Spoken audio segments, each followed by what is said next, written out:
Secretary Cardona, for coming. Are you engaged in discussions with teachers' unions that might be reluctant about returning to the classroom this fall because of the Delta variant? And how significant do you expect that challenge to be? Yeah, I really don't expect it to be a challenge to work with our teachers to get our schools reopened. In fact, I think they've shown a lot of proactive communication about wanting to reopen schools. All teachers want schools reopened. We just want to make sure that they're safe for students and for staff. So I look at it as another partner in the process of making sure that we're doing what's right to reopen our schools. And while the Delta variant is providing new challenges, we have the tools, we have the resources, and we have the experience of what worked last year to get it done safely. Well, what about states that are, say, prohibiting school districts from imposing mask mandates? Are you worried that there will be teachers' unions that say, if we can't keep the schools safe the way that we feel we should, we don't want to come back? I'm worried that decisions that are being made that are not putting students at the center and student health and safety at the center is going to be why schools may be disrupted. So we know what to do.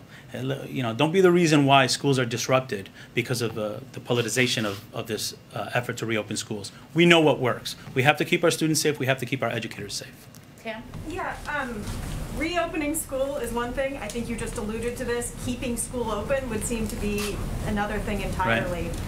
What are you most worried about in terms of the ability to keep classrooms open, to keep kids, you know, running up that hill to the school every day? We know what works. This is not our first time doing this. We have the benefit of the experience of last year. We have strong CDC guidance. The Department of Education has several handbooks. The back-to-school roadmap with tools, checklists. The tools are there. It's just, are we following the mitigation strategies? You know what I'm worried about? The adult actions getting in the way of schools safely reopening. Let our educators educate, let our leaders, school leaders lead, and we can get our schools reopened safely. And another thing that I'm worried about that I want to share is complacency. Let's not go back to the school system of March 2020.